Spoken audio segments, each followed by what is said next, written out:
If you enjoy listening to career conversations, why not become a member of the Royal College of Physicians of Edinburgh? Our membership provides you with access to the RCPE educational portal, the live evening medical updates, and you have options to view the symposia both in person or online. If you would like to learn more about this, please go to the Royal College of Physicians of Edinburgh website.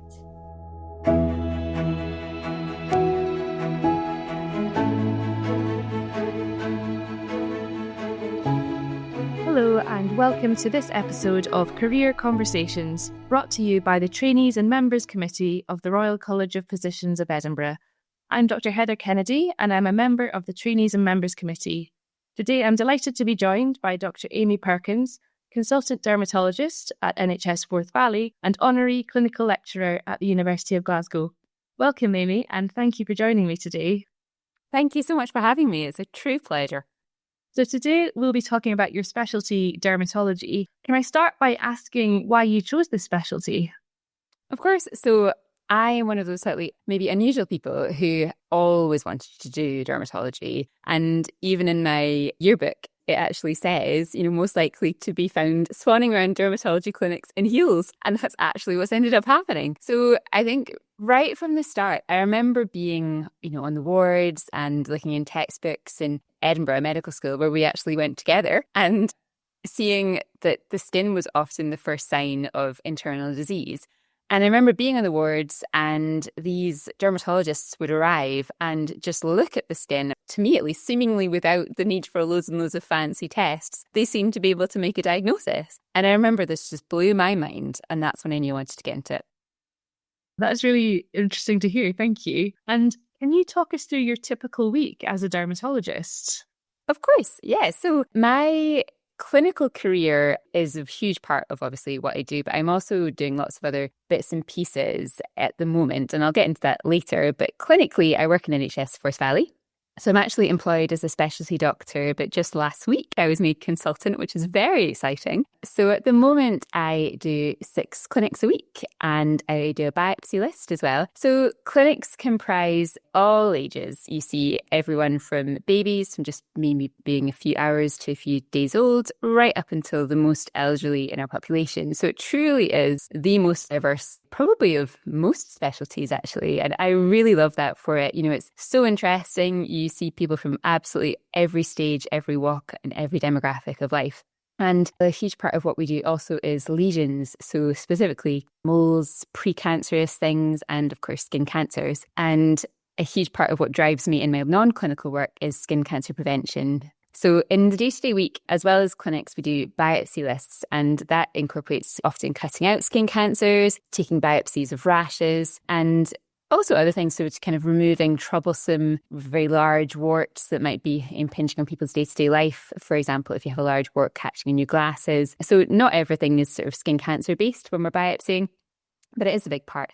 Apart from that, there's lots of kind of team meetings. In dermatology, I think about 20% of our patients have rare diseases, and dermatology is some of the broadest number of diagnoses in any specialty, as far as I understand. We've got over 3,000 various conditions to memorise, so there's no way I'm remembering all that, consultant or not. So we often have team meetings to discuss very complicated cases and so on. So every Thursday afternoon we get together as a department and do that. We also meet with the pathologists and the rheumatologists to discuss more complex inflammatory cases too. We also cover on-call. So one of the kind of unrecognised maybe parts of dermatology is that we're frequently contacted by the wards for people who come in with rashes. Maybe the doctors have spotted a lesion that needs to be assessed. So every Friday I'm on call for Forth Valley Hospital and go around, do the rounds, and brings me back to my ward doctor days. Oh, that sounds like you've got quite a spread of work. As well as those mainly outpatient clinic based, you have that day of inpatient in reach. And like you mentioned, such a collaborative approach with your colleagues and having those team meetings. So it sounds like a really exciting specialty to work in.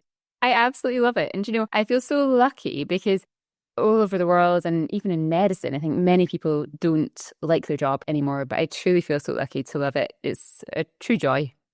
Amazing. And so what advice would you give to medical students or resident doctors who are interested in getting involved in the specialty? So the thing I ask everyone to do is reply to every email you get.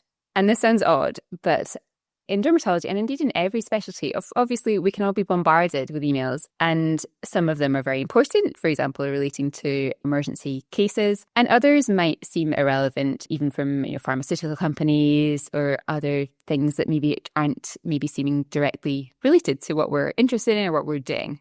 But from an early stage, I have always been inquisitive and always kind of wanted to know what people are up to. And I genuinely think that stood me in such good stead. So I've always replied to emails that people weren't expecting responses to. So what I'm talking about is kind of, if you're invited to a meeting. So say, for example, you historically had signed up to some mailing list and you get a sent all email to your work address inviting you to something that you might not be interested in.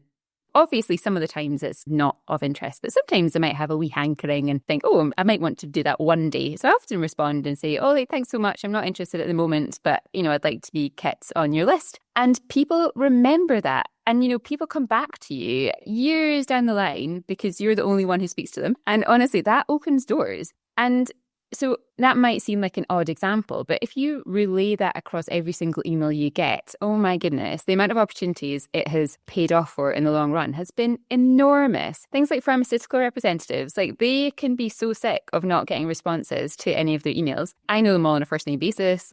Many of them are turned into friends. I respond to all the people from labs whenever they contact me with any unusual responses. I know them all. That sent me in such good stead for kind of inter-team collaboration. So I think that's the first thing. If you're interested in any specialty, just respond, be involved, turn up. And of course, just in life, we need to be bold. We need to put ourselves out there and, just ask. People like when you're interested in their specialty. I love when people are interested in dermatology because to me, sometimes it feels that many people aren't. So when I get an enthusiastic resident doctor keen to shadow me, I jump at the chance. Not everyone does, of course, but there are doctors out there who will. So just put yourself out there and contact. And are there any societies or forums that medical students or resident doctors can get involved in to learn more about the specialty and develop their interest?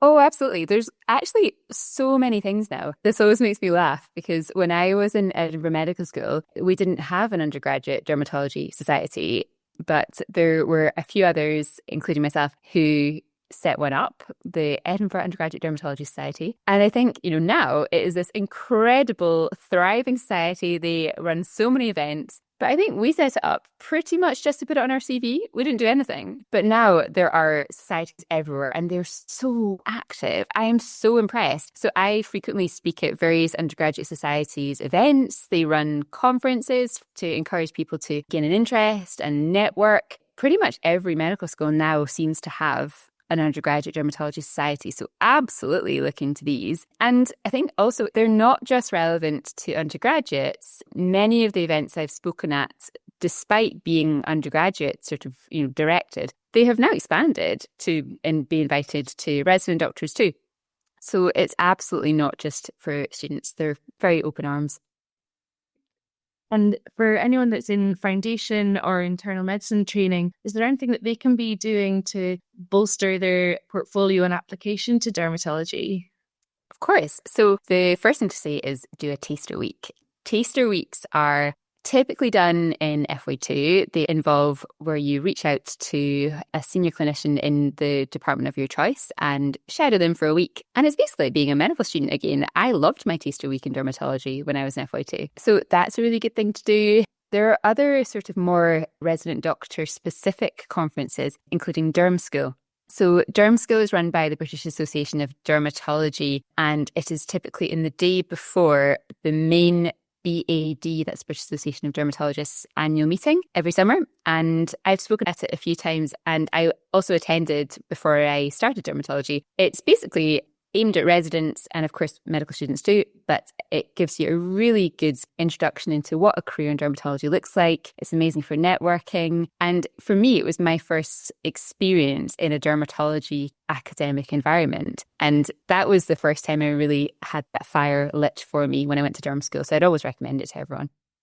Great. And we can put a link to that in our show notes for this episode so people can check it out. And I think, like you say, it really demonstrated to you how engaged and interested you were And then for our listeners, if they're thinking of applying for dermatology, they can use these experiences to demonstrate their commitment to the specialty. So that's something to definitely think about. Oh, totally. And also, I think for me, going to derm school was the first time I really met loads of people with the same interests as me. Because, I mean, I'm sure many people listening to this will feel passionately about dermatology, but they might not know others who feel the same. But actually, going to this environment where there are literally hundreds of people who you can talk to, share experiences with, it's so empowering and it's exciting. And it really drives you to, learn more and network and just get part of the community. Yeah, fantastic.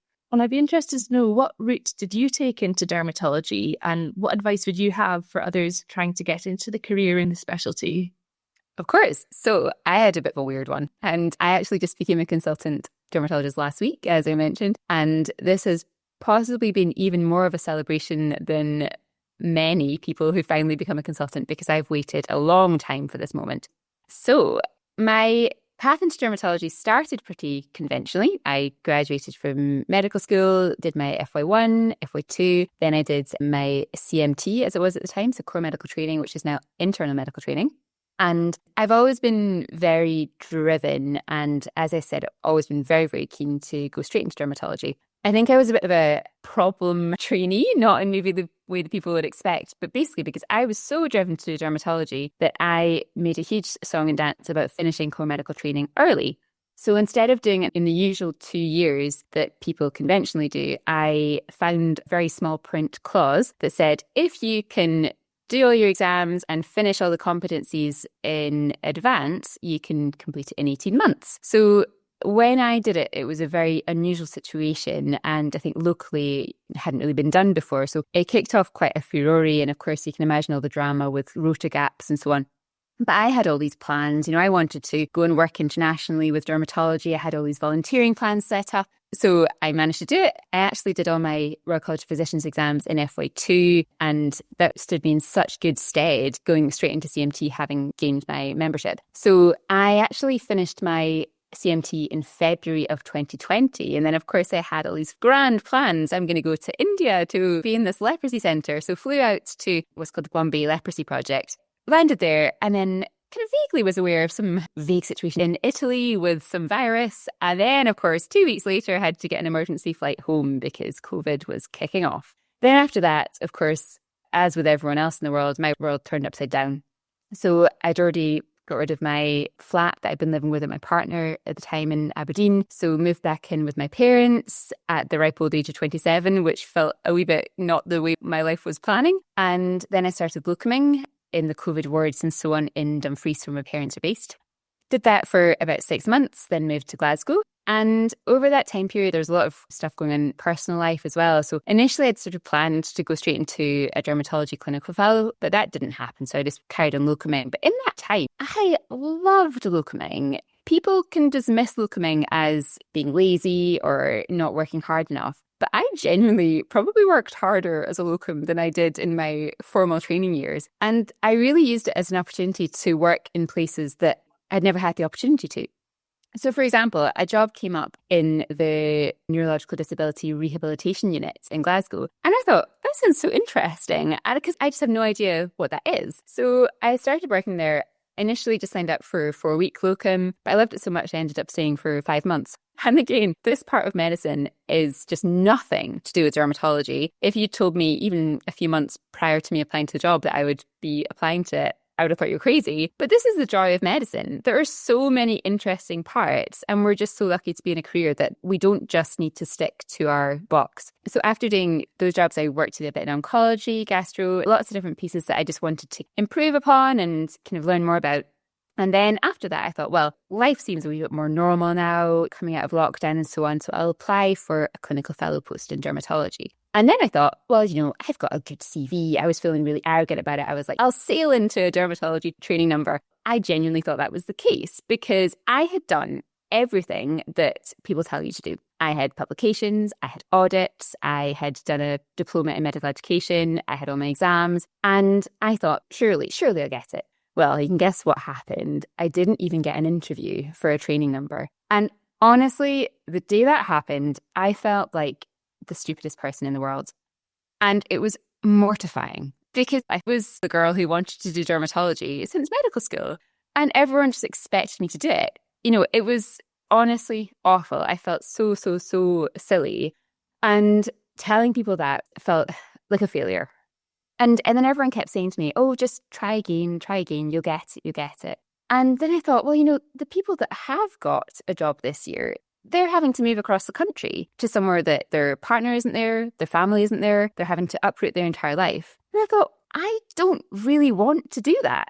At this stage, I'm like 28, 29, and I was like, I just don't want to have to uproot my life because some person is telling me to do so. And then I thought, well, I've heard about this thing called the portfolio pathway. It was formerly known as CSER, and essentially it's an alternative way to become a consultant without the formal training. So at this stage, I was nearing the end of a clinical fellowship in dermatology in Glasgow. And then I saw an advert go up for another job as a clinical fellow in another hospital in Glasgow. And I thought, well, if I do this, I'll actually be following the same path as the training registrars. So I applied for that one. Then I did a second year in dermatology.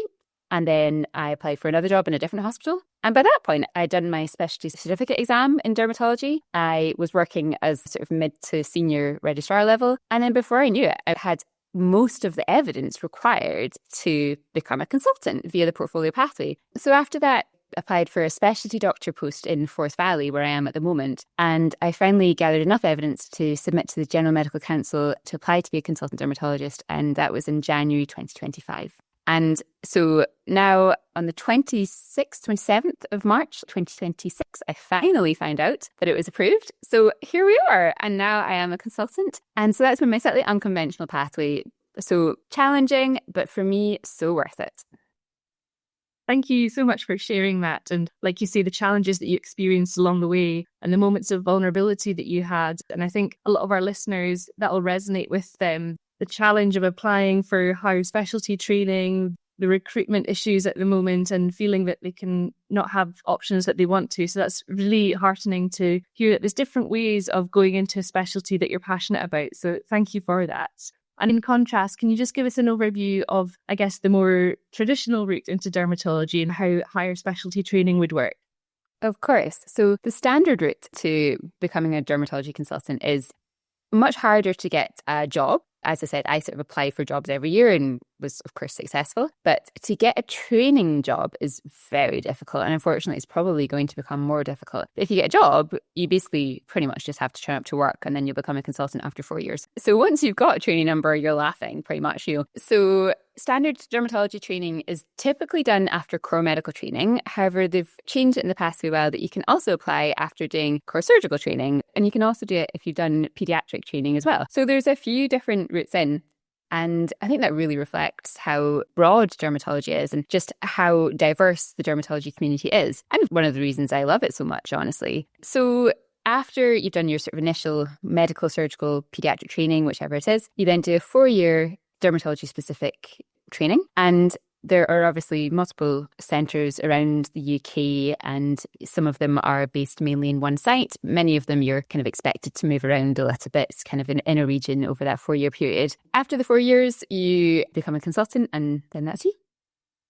Great. So that's been really helpful to hear about what attracted you to dermatology and the route that you've taken. And I wonder, to finish, is there a particular case that has stayed with you and highlights how great your specialty is? Oh, that's a really good question. I don't know whether I have a specific case, but I think it's more representative of, I think, the power of dermatology and what really drives me. When I started in dermatology, I was really, really struck by how many people would come in specifically to skin cancer clinics, but also just to any dermatology clinic, whether they had psoriasis, eczema, acne, whatever, and they were really tanned. And a lot of the time, they would admit or, talk about using sunbeds, being on holiday. Obviously, in summertime, often people would come in sunburnt, with tan lines and so on. And the thing is, for me, I was kind of struck by this because I was well aware, as many of us are, that a huge proportion of skin cancer is preventable. And sunbeds are a huge, huge driver for skin cancer. And we know that even just using a sunbed once in your lifetime can increase your risk of a lifelong melanoma by up to about 70%. So it's colossal. And I was just seeing these young people coming in with melanoma diagnoses. And almost unanimously, they were sunbed users, especially those that were developing melanoma under the age of 30. And I was talking to my colleagues and I said, this is mad, is it not? Like, we don't need to kind of talk more about this. And the general consensus was, this well acknowledged. Of course, UV is a known trigger factor for cancer and so on. And yeah, it's a real problem, but it's obviously very culturally ingrained in the UK. Everyone associates being tanned with being healthy and so on. And it's a huge mountain to climb.